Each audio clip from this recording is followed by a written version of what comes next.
जो पढ़े लिखे लोग हैं, जो सिग्नेचर कर सकते हैं, उनके भी अंगूठे लगाकर उनकी जमीन ले ली गई। कांग्रेस अंगूठा चोरी का आरोप लेकर सामने आई है और बीजेपी पर यह आरोप लगाया है। भारतीय जनता पार्टी जिसे वोट चोरी में लिप्त थी, चढ़ावा चोरी में लिप्त थी, अब अंगूठा चोरी। ये सुनने में काफी गंभीर मामला लगता है। अमर उजाला के पास भी वो दस्तावेज हैं। तो कांग्रेस ने साक्ष्य भी उपलब्ध कराए, सबूत भी दिए और तथ्यों के साथ। उसमें मुख्य आरोप मध्य प्रदेश की मोहन यादव सरकार पर लगाया गया है। सीबीआई को ये पूरा मामला सौंपिए जिससे कि दूध का दूध पानी का पानी हो। वोट चोरी और चंदा चोरी के बाद अब कांग्रेस अंगूठा चोरी का आरोप लेकर सामने आई है और बीजेपी पर यह आरोप लगाया है। मामला दरअसल मध्य प्रदेश के सिंगरौली स्थित कोल माइंस का है, जहां पर कांग्रेस का आरोप है कि यहां तक कि मृत आदिवासियों के अंगूठे लगाकर भी फर्जीवाड़ा किया गया। कांग्रेस ने इस मामले में जांच की मांग की है। पूनम मेहता हमारी सहयोगी इस पूरे मामले पर नजर रखे हुए हैं, उन्हीं से हम समझते हैं। आपसे पहले ये समझना चाहेंगे पूनम की पूरा मामला क्या है। देखिए, मध्य प्रदेश का सिंगरौली है, वहाँ के घिरोली माइन है, क्योंकि वो वन क्षेत्र का वहाँ है, लिहाजा आदिवासियों के पास जमीन है। जब भी हम वन क्षेत्र में कुछ भी करने चाहते हैं तो संबंधित ग्राम सभा से हमें परमिशन लेनी पड़ती है। जो आदिवासी है, जिसकी जहाँ खनन होगा, उसकी अनुमति हमें लेनी पड़ती है।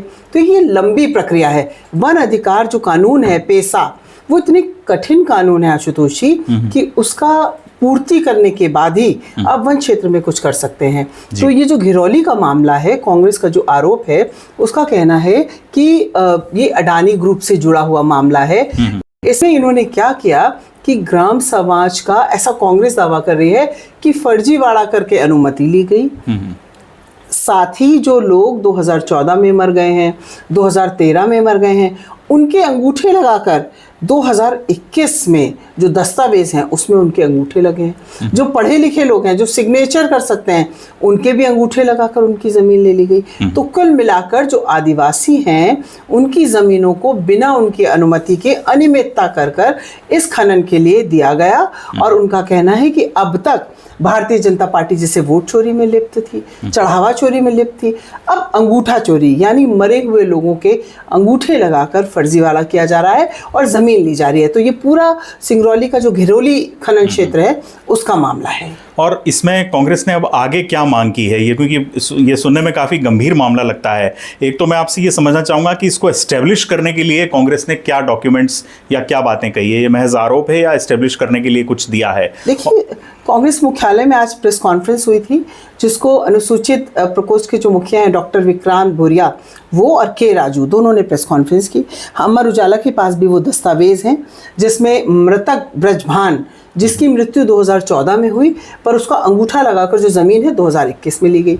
इसके अलावा ग्राम समाज की जो अनुमति ली गई, वो किस तरह से ग्राम समाज का फर्जी पेपर बनाया गया, वो भी उन्होंने दिया, वो भी अमर उजाला के पास है। तो कांग्रेस ने साक्ष्य भी उपलब्ध कराए, सबूत भी दिए और तथ्यों के साथ ये बताया कि इस पूरे मामले में जिस तरीके से फर्जीवाड़ा और अनियमितता की गई, वो बताता है कि आदिवासी, उनसे संबंधित कानून और खनन, ये ऐसा मसला है जो बता रहा है कि एक बड़ी साजिश है।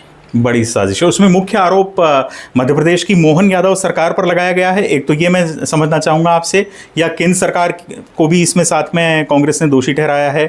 और दूसरी अहम बात ये कि यहाँ से आगे इस मामले में प्रोसीड किस तरह से किया जाए, इसकी जांच के लिए क्या उन्होंने सीबीआई जांच या ऐसी कोई मांग की है? जी देखिए, कांग्रेस ने साफ तौर पर आशुतोष कहा है कि वो इस मामले को ऐसे छोड़ने वाली नहीं है। इस पे एक बड़ा आंदोलन किया जाएगा। दूसरा, उन्होंने कहा कि सुप्रीम कोर्ट के न्यायाधीश से इसकी जांच करवाइए, सीबीआई को ये पूरा मामला सौंपिए जिससे कि दूध का दूध पानी का पानी हो। और इसमें जो संलिप्तता है ना, बकौल कांग्रेस और जो उनके विक्रांत भूरिया जो प्रेस कॉन्फ्रेंस कर रहे थे, उनका कहना है कि इसमें मोहन यादव सरकार के साथ साथ केंद्र की भी संलिप्तता है, क्योंकि जो वन अधिकार कानून है, पेशा है, पर्यावरण मंत्रालय के अधीन आता है, तो वो उसकी निगरानी करता है। तो उसका कहना ये है कि ये पूरा एक बहुत बड़ी साजिश है। ये जो खनन का खेल है ना, हम ऑफ रिकॉर्ड जब बात कर रहे थे तो डॉक्टर भूरिया का साफ तौर पर कहना था कि इसमें लाखों करोड़ों रुपए की अनियमितता शामिल है।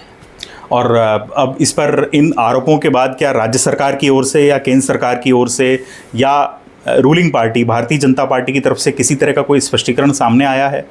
देखिए, मेरी बात अभी किसी भारतीय जनता पार्टी के नेता से नहीं हुई है, लेकिन जो हमें मिली है जानकारी छनती हुई, उसमें भारतीय जनता पार्टी ने कहा है कि कांग्रेस के आरोपों को उसने सिरे से नकारा है और उसका कहना है कि ये पूरा मामला तथ्यपरक है और जिनसे भी ज़मीनों का स्थानांतरण हुआ उसके पास पुख्ता दस्तावेज हैं। लेकिन क्या कांग्रेस के दस्तावेज फिर फर्जी हैं? इसका जवाब नहीं है। तो साफ तौर पर अभी इस मामले में यही कहा जा सकता है आशुतोष जी कि आने वाले दिनों में ये एक बड़ा मामला बनकर उभर सकता है, क्योंकि जिस तरीके से इस पूरे मामले में अनियमितता की ओर इशारा कर रहा है, कांग्रेस ने कम से कम आधा दर्जन लोगों के दस्तावेज दिए हैं और साफ तौर पर बताया है कि न केवल जमीनों के हस्तांतरण में अनियमितता हुई, बल्कि ग्राम समाज के स्तर पर भी अनियमितता है।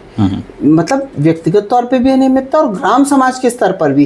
तो ये पूरा खेल बहुत बड़ा हो सकता है आने वाले दिनों में, और ये भी हो सकता है कि ये कांग्रेस का आरोप बनकर रह जाए। ये दोनों बातें संभव है। आपसे ये समझना चाहूँगा पूनम में कि इसका पॉलिटिकल इम्पैक्ट आप किस रूप में देखती हैं? क्या राज्य सरकार तक ही सीमित रहेगा या केंद्र सरकार तक ही जाएगा? और दूसरी जो अहम बात है वो ये कि ये डॉक्यूमेंट्स कांग्रेस के पास क्या राइट टू इन्फॉर्मेशन एक्ट के तहत आए हैं? देखिए, ये पूरी जो जानकारी है, राइट टू इन्फॉर्मेशन, कुछ उनके अपने सूत्र हैं, तो ऑथेंटिक जानकारी है। और सबसे इम्पॉर्टेंट बात, उस पर कांग्रेस एक बड़ा आंदोलन करने की तैयारी में है। यानी इसकी आंच से राज्य के साथ साथ केंद्र भी झुलसेगा। और अभी थोड़े ही दिन बाद, यानी इसी महीने संसद का सत्र शुरू हो रहा है, मॉनसून सेशन में भी ये मामला कांग्रेस उठाने की तैयारी में है। और जिस तरीके से एक बड़े आंदोलन का ऐलान करने की बात आज की गई है, तो ये तय माना जाना चाहिए कि एक ऐसा मामला है जो कि केंद्र सरकार के गले की हड्डी तो बनेगा ही, राज्य सरकार की मुसीबतों को भी बढ़ाएगा।